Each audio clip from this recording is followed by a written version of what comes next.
नमस्कार, मैं प्रतीक कुमार। स्वागत है आप सभी का मेरे YouTube चैनल पर।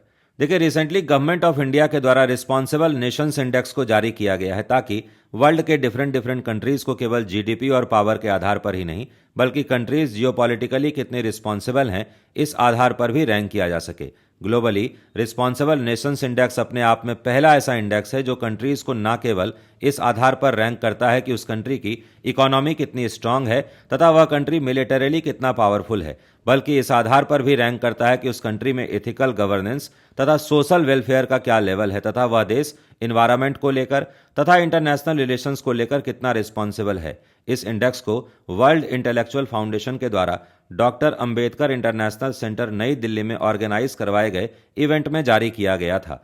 फॉर्मर प्रेसिडेंट रामनाथ कोविंद इस इवेंट के चीफ गेस्ट थे। रिस्पॉन्सिबल नेशंस इंडेक्स को 3 कोर पिलर्स के आधार पर तैयार किया गया है। ये 3 पिलर्स हैं: dignity, well being and commitment.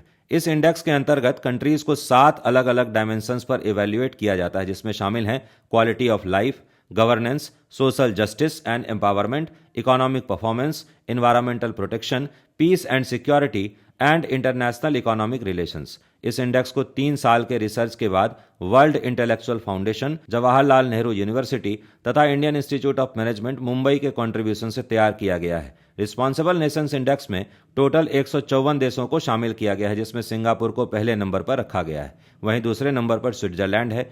Top 10 countries में ज्यादातर यूरोपियन कंट्रीज को ही रखा गया है। इस इंडेक्स में भारत की रैंकिंग 16वीं है, वहीं फ्रांस की रैंकिंग 17वीं है। न्यूजीलैंड को 48वें नंबर पर रखा गया है।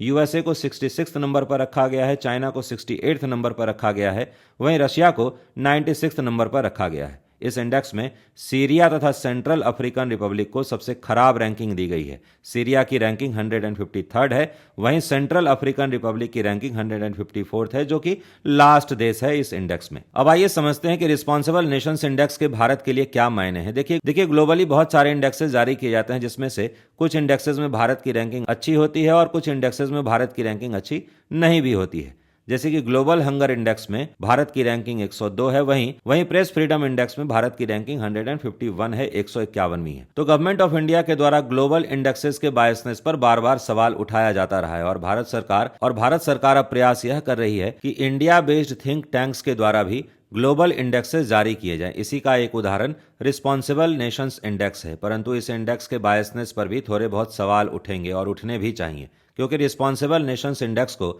बनाते समय इन्वायरमेंट और एथिकल गवर्नेंस के पैरामीटर को भी ध्यान में रखा गया है। वहीं देश की राजधानी दिल्ली में एयर क्वालिटी की जो स्थिति है, उस कारण आए दिन बहुत से लोग बीमार पड़ रहे हैं। एथिकल गवर्नेंस के मामले में भी अभी हमारा देश बहुत पीछे है, क्योंकि नोएडा में जिस तरीके से युवराज की मौत हुई, वह मदद के लिए पुकारता रहा, पर वहां खड़े अधिकारियों ने कोई मदद नहीं की और अंततः युवराज को जान से हाथ धोना पड़ा। वहीं इंदौर में गंदा पानी पीने से बहुत सारे लोगों की मौत हो गई और अब तक किसी की भी रिस्पॉन्सिबिलिटी इस मामले में तय नहीं की जा सकी है। तो आवश्यक यह है कि भारत के बेसिक इंफ्रास्ट्रक्चर के डेवलपमेंट पर ज़्यादा से ज़्यादा ध्यान दिया जाए, ताकि आगे आने वाले समय में ग्लोबल इंडेक्सेस बनाने वाली एजेंसीज को भारत की रैंकिंग इंडेक्सेस में सुधारने के लिए, बेहतर करने के लिए मजबूर होना पड़े। तो आपकी क्या राय है इस टॉपिक पर, कमेंट करके जरूर बताइएगा। वीडियो अच्छा लगा हो तो वीडियो को लाइक भी जरूर कीजिएगा और इसी प्रकार के इंफॉर्मेटिव वीडियोस के लिए आप चैनल को सब्सक्राइब भी कर सकते हैं।